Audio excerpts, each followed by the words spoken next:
সারা দেশে সাংবাদিক যেভাবে নিপীড়িত হচ্ছে, সাংবাদিকদের পরিবারের উপর যেভাবে হামলা করা হচ্ছে, আমরা এসবের তীব্র নিন্দা জানাচ্ছি।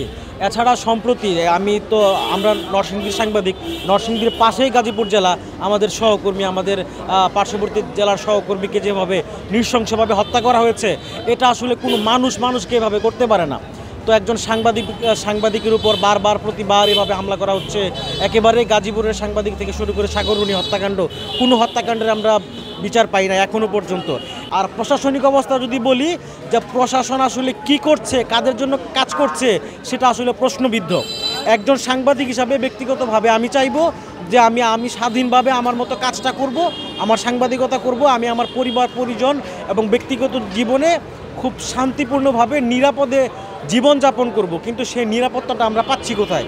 আমরা সরকারের কাছে সাংবাদিক এবং সাংবাদিকদের পরিবারের পারিবারিক নিরাপত্তা নিশ্চিত চাই। অত্যন্ত দুঃখজনক যে ঘটনাটি, এই গণতন্ত্র পুনরুদ্ধারের পর যে হত্যাকাণ্ডের ঘটনাটি ঘটেছে গাজীপুরে, আমাদের ভাই, এক সাংবাদিক ভাই তুহিন, তাকে নির্মমভাবে কুপিয়ে প্রকাশ্যে হত্যা করা হয়েছে।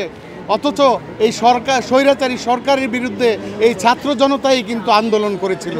কিন্তু আমাদের ভাই, এই সাংবাদিক ভাইকে যখন কুপিয়ে হত্যা করা হয়, তখন এই জনতারা তাকিয়েছিল, কেউ হয়তো ফোনে ভিডিও করছিল। কিন্তু সেই দুঃখজনক ঘটনা, বাংলাদেশের এই যে গণতন্ত্রের যে স্তম্ভ, তার মধ্যে একটি গুরুত্বপূর্ণ স্তম্ভ হচ্ছে এই গণমাধ্যম। এই গণমাধ্যমকে যদি চাঁদাবাজ আর সন্ত্রাসীরা রুখে দেয়, তাহলে বাংলাদেশে অন্যায়ের প্রতিবাদ করার মতো আর কিছুই থাকবে না। আমার প্রধান উপদেষ্টার কাছে দাবি, দ্রুত যারা এই হত্যাকাণ্ড ঘটিয়েছে তাদেরকে দ্রুত আইনের আওতায় এনে শাস্তি দেওয়া হোক।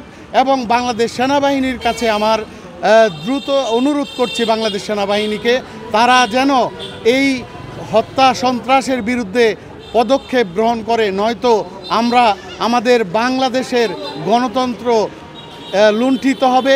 সেই স্বৈরাচারের মতোই আমরা আবারও বাঙালি জাতি এভাবেই নিপীড়িত নির্যাতিত হব।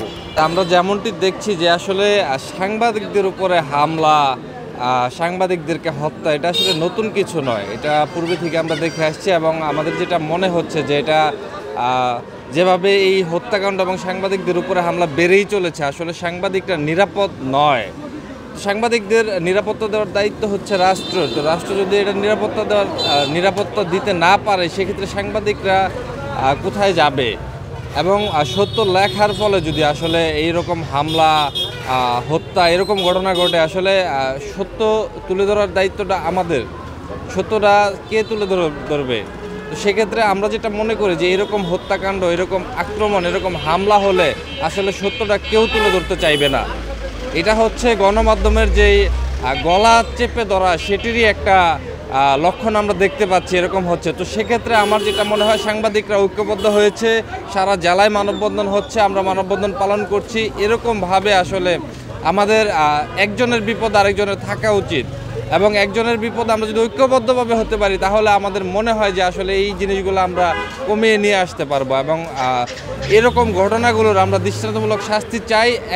একাধারে হচ্ছে যারা এই ঘটনার সাথে জড়িত, এরকম নির্মম ঘটনা, এরকম এর আগেও সাগররুনি হত্যাকাণ্ড হয়েছে, সেগুলোর বিচার সঠিকভাবে না হওয়ার কারণে আসলে এই ঘটনাগুলো এখন আমরা দেখতে পাচ্ছি যে বেড়েই চলেছে। এই ঘটনার যদি দৃষ্টান্তমূলক শাস্তি হয়, রাষ্ট্র যদি তাদের বিচারের আওতায় আনতে পারে, তাহলেই একমাত্র এইরকম ঘটনাগুলো কমে আসবে। এবং আগামীতে এই অপরাধীরা আসলে এরকম নির্মম ঘটনাগুলো ঘটানোর আগে তারা কিন্তু তাদের 10 বার হলো চিন্তা করবে। তো আসলে আমরা এইটাই চাই যে তাদের শাস্তি, দৃষ্টান্তমূলক শাস্তি হোক।